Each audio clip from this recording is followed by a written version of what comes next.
Hey there, welcome back to Tips Over Tea. This is episode 22. I am Nicole, your host. I am excited to introduce you to Serena Walker. And Serena Walker used to be the owner of the #1 adventure travel company in New York City until she was bedridden with the top 10 Alzheimer's symptoms in her 30s. Now, there was no diagnosis. Until later, there was a diagnosis of incurable. I am happy to report that Serena has taken control of her health and she is teaching so many other people to do the same. So if this sounds like something that you could use, I want to encourage you. Go ahead and grab your tea, grab a friend, bring your questions, and listen in. Hello, everyone. Welcome back to Tips Over Tea. I am so thrilled and excited to have Serena on a show today. Serena, thank you so much for joining us. Hey, Nikki, thanks for having me. I always love our conversations. Me too, and I can't wait for this one. So I know just in reading a little bit about you, you had the #1 adventure travel company in New York, and then your whole life changed. Can you tell us a little bit about what shifted for you and how you went from that to true wealth? Yeah, absolutely.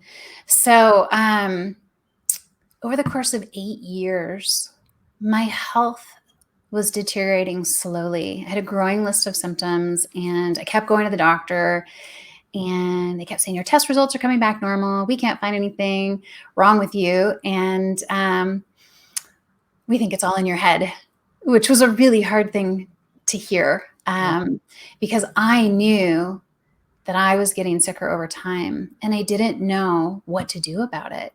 And I thought, well, my doctors will know. They're the expert. That's what they do. So I had 100% faith in my healthcare practitioners.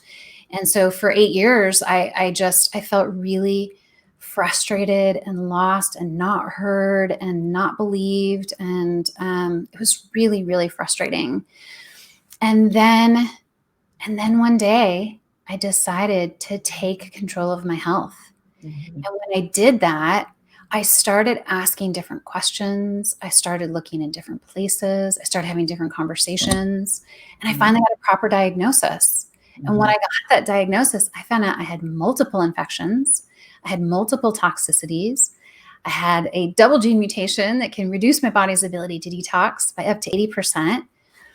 And my doctors hadn't tested for any of these things. And I was really confused. And I was really, I felt let down by the healthcare system. And when I finally got that diagnosis and we started working through all of those things, which took really intense treatment for a couple of years, I started to get my health back. And I thought, man, this is crazy. Like, how is this even possible? Like, they should have been able to find this stuff in the beginning and we could have taken care of it right away. Yeah. And then as I started talking to other people, I realized that there were people who were going through the same thing who had been sick for longer than 8 years. And their symptoms were worse than mine. I mean, at my lowest point, I was bedridden with all of the top Alzheimer's symptoms and some MS symptoms. Wow. I couldn't remember names, faces. I got lost in my own neighborhood. I was unable to walk and talk at times. I was bedridden for weeks or months on end. And it was really frustrating because I was that A-type personality who had a really successful business that I lost because I didn't get a proper diagnosis in time. Like, I couldn't even run my business anymore. So I lost my business. I lost my income. I lost my home. I lost rental properties. I lost everything. And I started to lose my mind. And it was the most frustrating things I've ever experienced. I was going to say one of the most. I'm like, no, it is the most frustrating thing I have ever experienced in my life. And I just, after going through that and then healing, and I would say I'm about 90% healed, I thought, I don't want this to happen to another person. Yeah. Like, in my heart, like, I just can't imagine not sharing with people what I learned because I don't want anyone else to go through what I went through. Yeah, I can imagine. People have a hard time losing their job and not being sick, right? So I can't even imagine the helplessness that you felt. And so now you've developed a strategy to help people who are in your situation not have to go through it as long as you did. So you call yourself a health strategist because of that. Can you tell us more about that? Yeah, it's interesting. People are like, "Are you a health coach?" I'm like, "No, not a health coach. I am a strategist." Like every business I've ever owned, I'm all about the strategy.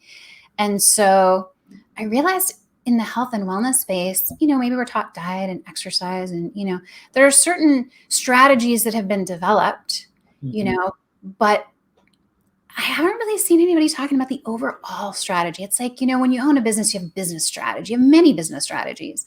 Most people have a wealth strategy. Most people have a relationship and dating strategy. Most people have a travel strategy. Like we strategize these things, but most of us don't strategize our overall health. Yeah. We might focus on certain aspects. But what I realized is that there are 4 key areas that we have to focus on to really get to the root of what's going on. And they're mind. The 4 areas are mind, body, nutrition, and environment. And I've created an assessment process based on my 16 plus years of experience with this now to evaluate those 4 areas so that someone can look at that and go, oh my gosh, like I had no idea that these things were a problem. Yeah. And then they can start to prioritize them. And then they can create their health strategy from there, their wealth strategy from there. And the reason I spell, wealth, WELLTH, is because health is true wealth. Like without it, we have nothing. So the number one strategy that we all need to be focusing on is our health strategy because nothing else exists without it. I learned that the hard way at a very young age. I was in my late 20s, early 30s when my health fell apart. Everything fell apart. I just can't even imagine that. Like that is usually when people have the most energy and they're the most vibrant and knocked you, but that's because we needed you to do this. That's what people keep saying, and here I am. I'm doing it. Yeah, it doesn't feel great in the moment, but I am grateful that it happened because of what I've learned. And so now, because I have this process, actually I have a 5-step framework that I've developed, 5-step process. And anytime I experience a new symptom, like food poisoning, for example, I had food poisoning a few weeks ago, I know exactly what to do. I go through the process and it doesn't linger for me. Whereas in the past, maybe it would have. And actually, a couple of years ago, I had an ear infection for over a year that it would come and go, come and go. I kept going to the doctors. They couldn't figure it out. And I wasn't using my own strategy, my own process. And as soon as I went back to it, I got rid of the ear infection. It's been over a year since I've had any problems with it. So I'm all about that. Just having that strategy, that process to turn to that gives you guaranteed results. Yeah. Yeah, and guidance. I love that. It's very when you feel like that hopelessness, when the docs are like, yeah, that's all in your head, and you're like, but I know my body, I know something's not right. So having that framework just to reference, like because there's not only do they say there's nothing wrong with you, they don't even suggest, well, maybe you can look at this or you can look at that. So having that framework will give someone a place to start to address what they may be experiencing. It's also a really great framework to use when working with healthcare professionals, healthcare providers. I've actually shared it with a couple different doctors and they love it. They're like, oh my gosh, if my patients came in with this level of detail of information and they had it all organized like this, it would make my job, so their job, easier. And oh gosh, when I heard that, like it was such phenomenal validation. Knowing, like my whole goal is to create a collaborative experience with our healthcare providers. This is not meant to replace healthcare providers. It's not meant to replace treatments. It's meant to be something that you use in conjunction with, so that you have so that you have more control over what's going on instead of giving 100% control up to someone, which is never a good idea in any situation. Instead of being 100% control up and being like, here, you fix me. That's a lot of burden for the doctor or the healthcare professional. Like I wouldn't even want that much burden on my shoulders. Yeah. If you run into healthcare professionals that don't want to collaborate with you, it's probably a good time to find another one. All of my healthcare providers, they collaborate with me. They listen to me. When I say my gut is telling me this, my intuition is telling me this, I think this is going on, I've done this research, they take it into consideration. That doesn't mean I'm right, but at least they listen to me. And they're like, oh, okay. Yeah, let's take a look at that. Let's do some testing to see if you're, let's test that assumption, that theory. Let's test it instead of like, oh, whatever. What do you know? Yeah. Yeah. So it's an important process. Yeah. I speak on that too, like advocating for your health. Like they have, especially these days, they have such a short amount of time with people. They don't have time to figure out how you've been eating, how you've been sleeping, how you've been doing all these things. And so you doing some front end work based on what you've been experiencing, because they don't have time to interview and go through this long list of, have you been doing this? Have you done that? How are you feeling this? So I love that framework as a way to really advocate for your health. And also it'll give you an idea if you should continue to work with that doctor, like you just mentioned, that healthcare provider. Like if they're not willing to hear you out because you've taken the time to do the research for yourself, like if they're not willing to hear that, then I would surmise to say they're really not interested in helping you. And I hate saying it's a relationship. Right. And as with every relationship, we have to consider, is this the right relationship for me? Yeah. And, this for 8 years, what I did was I handed all of my power over to my doctors and said, here, fix me. I don't know how to do any of this. I don't know. And I gave them all of my power. And it's not that they were bad people or that they were wrong or, it's just that I wasn't participating in the process. And when I started to participate in the process, when I took control of my health, like I said, I started asking different questions. Yeah. I started looking for different information in different places, talking to different people, like that mindset shift alone changed everything for me. And that's actually the beginning of the process, is deciding to take control of your own health. Making that decision. And when you decide, you cut everything else off. You're like, I'm going to figure this out no matter what. I didn't take no for an answer. I started looking for other healthcare providers and other modalities and other, I broadened my search. Yeah, I love that. It makes me think of, like, if you're drowning and someone comes to save you, you kind of got to help them help you. It makes things so much easier. Or they'll drown with you. They'll pull you down and drown you with them, actually. They will. Yeah. It's a very, it's an interesting conversation that, like I said, I just don't see people having. And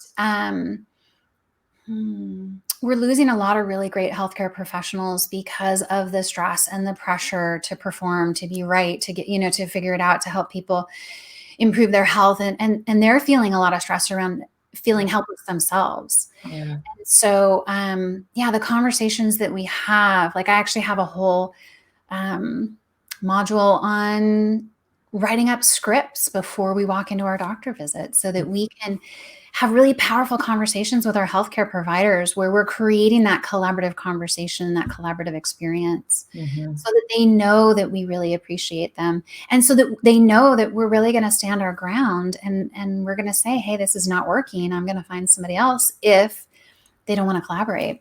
Yeah. I love the script concept too, because if you go in there with like an accusatory energy, like, I've done it. It does not work well. And when you're really sick, a lot of times you're so frustrated and angry, and you don't mean to like be accusatory or to be demanding, but that's the energy in your body because you're like, I can't take it anymore. Yeah. So yeah, sometimes it's good to like write the script out when you're at home and you're calm and get some feedback from people, and then walk in and read it so you're not going to go off. Yeah, I've had those awkward conversations. Yeah. And it keeps you focused. Yeah. on the task at hand. And if anyone's like me, I get to like I'll have for two things. One, I'll have like something wrong or whatever. And sometimes it takes a while to get into the doctor. And by that time it may have resolved, or you're like, I don't even remember how it started. So I like that it kind of can remind you of like what's going on. And so that when you go to talk to the doctor, you can be more articulate and that you can answer some of the questions they have, because they always ask, how long has this been? What is, when's the worst at what time, blah, blah. And they're like, I usually can't answer those questions. So it helps remind you of what you want to talk about, what you want to address, especially if it takes a minute to go in and get to see the doctor too. So I like that. It really does. Meeting rooms are, yeah, familiar place for me for sure. Mhm. Yeah. So so I know you're saying you were launching. Have you put people through the program already? And what is some people's experience if they've shared with you? Yeah. So I've mostly been working with people one-to-one. Mm-hmm. And I can share a story with you around Michael. Oh gosh, he had a whole host of symptoms. He was exhausted, having a hard time focusing on his business. He was so exhausted, he didn't have the energy to play with his daughter. Mm-hmm. And so his business was, he was having challenges with his company. He was having challenges at home with his family. He'd been going to his doctor for, I think, a year and a half, complaining about all these symptoms, and they couldn't figure out what was wrong. And in going through this process with him, we figured out that he might want to check into having some heavy metal testing done. So he Mm-hmm. went to his doctor and said, hey, can we run a heavy metal panel? And he had mercury poisoning. Mm. And so as soon as they started treating the mercury poisoning, he got better. And then he had enough energy to play with his daughter, and the brain fog went away, and he was able to focus on his business. So yeah, it's Oh, a powerful process. Even if you don't know where to start, even if you're like, I don't know, I just have these weird symptoms. yeah, yeah. I love that. That is such a beautiful story, because Yeah. you can't play with your kids, right? Like, I can't even imagine. yeah.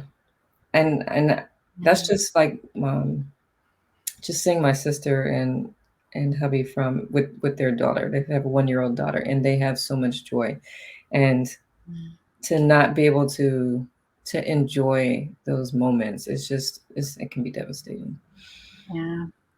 It can take an emotional toll, which adds to the sickness, right? Oh, yeah, that's why it becomes a cascading effect. Yeah.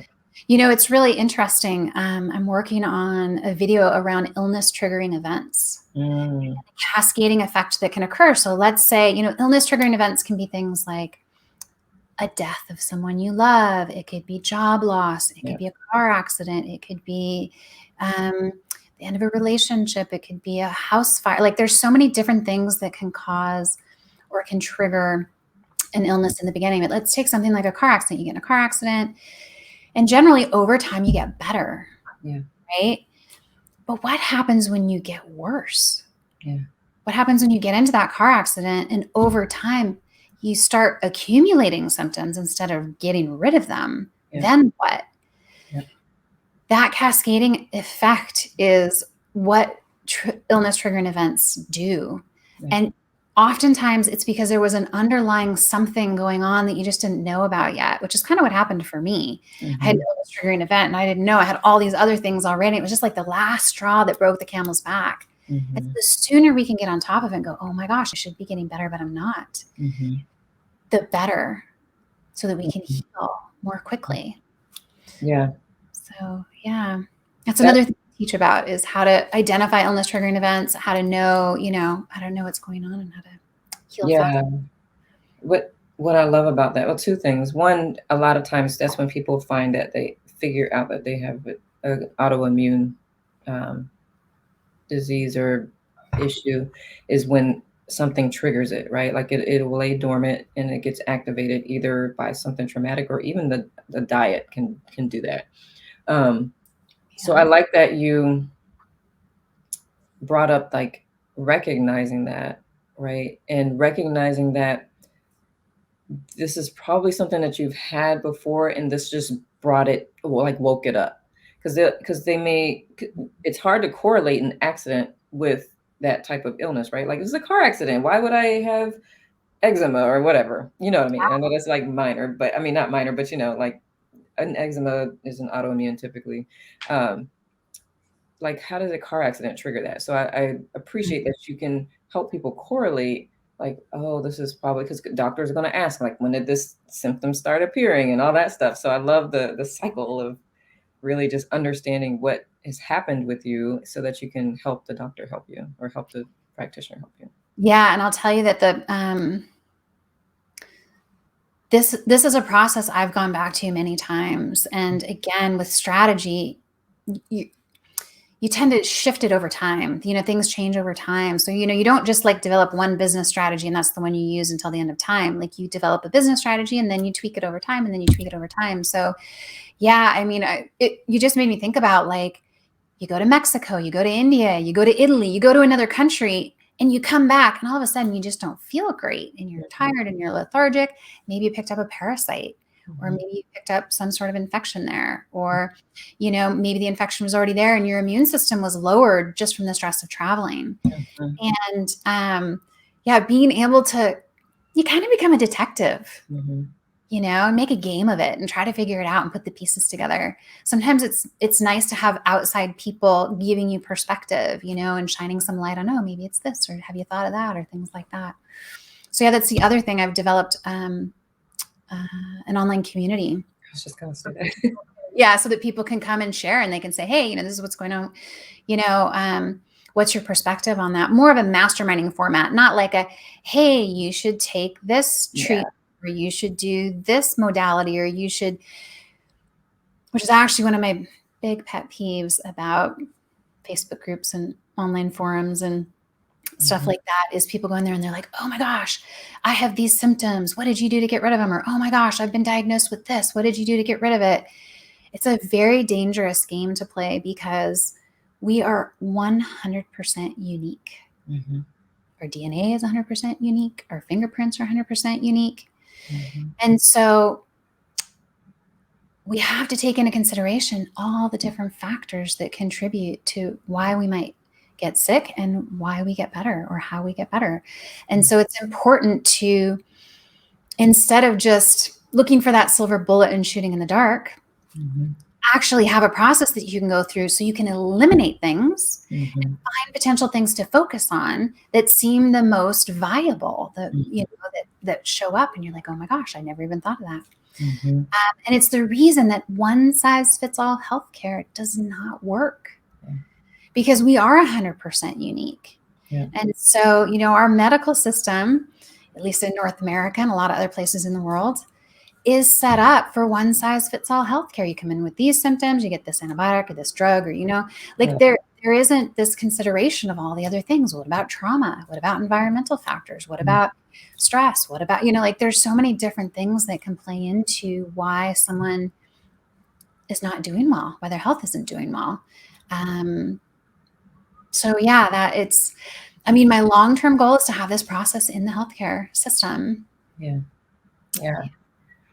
What I appreciate about the community aspect is that as a resource, right? Like, I am experiencing this. This is what I'm getting from my doc. Like, what have y'all experienced? Or, so just being able to get some feedback, not someone to cure you or fix you, but it's just, you have somebody who actually hears you and encourages you, continue to follow the process. It works, that type of thing. Say, maybe you could look here, or have you thought to look there? Or have you tried this? Have you run a heavy metal panel? Have you, yeah, it's really about, eliminating stuff. You know what I mean? You're like, not this, not this, not this, not this. Oh, it could be this. Maybe this. Let's add that to the list. Okay, not this, not this. And then you do some testing and you're like, okay, not this, not this, not, oh gosh, wow, we found this. All right, well, let's look at that. I like that too, because the sooner you can get to the bottom of it, the sooner you can really address it. And like you said, without the health, you have nothing. So if you can help eliminate stuff so you don't have to keep going back to the doc 100 million times trying to figure stuff out. I love it. I love all of that. Yeah. And it's interesting. In high school, I had ulcers, which is not a Mm, normal thing for high school kids to have. mhm. In my late 20s or early 30s, I don't remember exactly when, one of the tests showed that I had H. pylori, Wow. which can cause ulcers, if I remember correctly. Yeah. And so it's like, did I have H. pylori all the way from high school? Did I have it like for 15, 20 years? I don't know. Mhm. Mhm. Nobody tested me for it in high school. And again, my first set of doctors, from what I remember, didn't test for it. Yeah. I was pretty sick then, but I don't remember them testing for it. And actually, I think I have all the test results and I don't remember seeing it on there. But yeah, it's having that, just having that outside perspective of where to look, not how to fix it. Now, Right. it's great to hear what people are doing. Like, I'll share with people, these are the things I did. Mhm. But I won't say, I recommend you do this. I'll say, this is what I did. You might want to check into it and see what resonates. Yeah. Yeah. And Absolutely. that's a healthy perspective. Yeah. Or talk to your healthcare professional, like somebody, I'm not a doctor. I do not play one on TV. Anything I say is just my experience. Yeah. And I think it's really important when we ask people for feedback or advice to take into consideration that's just their experience. Even doctors, even when you go to your doctor, if they don't specialize in that, which was the problem, my doctors didn't specialize in the things I was dealing with. Mhm. They don't specialize in that. They don't even know to look for it. Yep. That's why we need to kind of be a bit of a detective and go, oh my gosh, I think I have mold toxicity. I need to find a doctor who specializes in mold toxicity. And then I need to find somebody who can do mold remediation or I've got to move. Mhm. But if we don't even know about mold toxicity, which I didn't, and I did, Mhm. that was one of the toxicities. I'm Mhm. still dealing with it. Mhm. Um, it's definitely, it's important to know where to look because a general doctor doesn't necessarily know where to refer us to. Yeah. Yeah. And you know what? What you said just now, like knowing like who to like doctor wise, like mold toxicity, and knowing not to go to that doctor, find someone who can help. I feel like that's what I was gonna say. I was like, there was something I was gonna say. But I love how you made it like a lot of people are afraid to really face what is going on with them. And if the doctor doesn't um kind of support, for lack of a better word, saying yes, there is something wrong, let's try to figure it out, it makes it seem more daunting as the patient. So being able to have that process that you've created, it gives them a sense of like, okay, there is hope, I have a place to start, like it's not so scary. And I love how you gamified it, like become a detective Yeah. and really really advocate for yourself. So I appreciate that you did it that way. Yeah. I mean, for me, it's the only way I could get through it. I was like, let's make a game of this because otherwise my brain is like, oh my gosh, this is a lot of information, or I don't want to do this, or I'm not the expert, or, Mhm. all of those things that we think. And um, we live in our body 24/7. Mhm. We live in this house Mhm. 24/7. Mhm. Nobody else knows our body like we do. Yeah, No expert. yeah. They can test and help us figure stuff out. But at the end of the day, when we're reading through something or watching a video or listening to something or trying something, like we innately know. Like Mhm. when it took me a while to get there with my own intuition, but when I tapped into it, I was like, oh my gosh, I actually had some feelings about this. Like Yeah. I knew for 8 years what was going on with my health. They kept getting tested for it. They kept telling me the test results were coming back negative. Well, guess what? One of them actually came back positive and they told me it was a false positive, but that's what I was actually sick with. That's one of, like I said, multiple infections. But that's one of the things Wow. that I ended up, yeah, being sick with. But there was no treatment involved because they said it was a false positive. Right, The that's rest of the stuff they weren't even they weren't even testing for. wow. So I got a positive, but it was a quote false positive. And then the other stuff they were like, Oh my gosh. Yeah, right. that's another conversation. But hence the strategy and advocating for your health, um, helping them help you. Mhm. So, Collaborating. yeah, I'm big on strategy and collaboration. Those are like two things for me that are really important. yeah. And that's what makes things successful. Businesses, by collaborating with your financial advisor, like both of y'all to have a stake in whatever it is that you guys are talking about or collaborating in. So yeah, it's true. And that's one thing. It's like if you had an accountant who did a bad job, you'd fire him. You'd go get another accountant. Yet we'll have a doctor that's not getting us the results we want. So we can say the accountant wasn't getting us the results we wanted. We have a doctor who's not getting us the results we want. A lot of times we don't fire them. Yeah. I didn't fire my doctors. I didn't even really think it was an option. Yep. So yeah, it's all about taking control of our health, taking our power back. And ironically, sometimes taking control of our health is surrendering. Sometimes people are like, what do you mean take control? I don't know. It's not, it's more about being empowered. The taking control part is like taking our power back and saying, I'm involved in this process. Yeah. Having a collaborative versus codependent relationship. Codependent is where you give your power away and go here. You know. Yep. That's not healthy. Nope. In many ways. Yeah. So, well, it's been a beautiful conversation. We are at time, so I just want to make sure before we leave that you let people know how to get in touch with you. They can join your community and whatever else you got going on. Please do share because this is beautiful and it's so needed. Thank you. Yeah. So truwellth.com, TRUWELLTH.com is the website. Right now I'm on Facebook under True Wealth as well. I think it's like facebook.com/mytruewealth. Again, TRUWELLTH. And we have a few different things going on right now. Free masterclass that I'm hosting. How to have powerful conversations with your healthcare providers workshop that's coming up.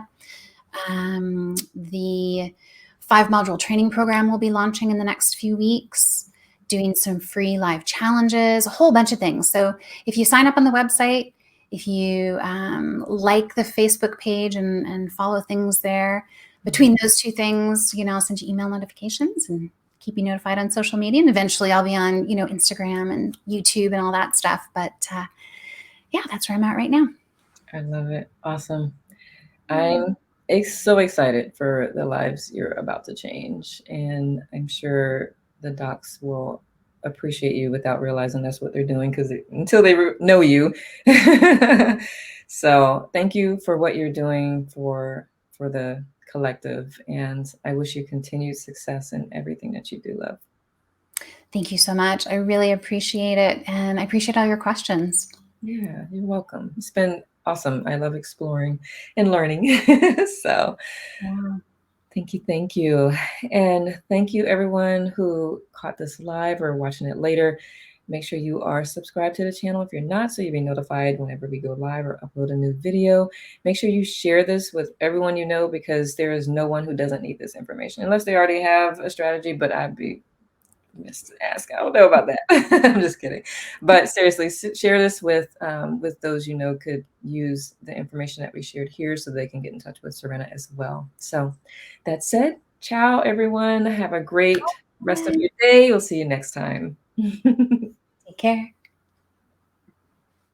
Thanks again for tuning in. Make sure you like, subscribe, and click the bell so you'll be notified anytime we upload a new video or go live. And as always, if you have any questions or anything, feel free to post it in the comments. We're always checking that. In the meantime, have a great rest of your day.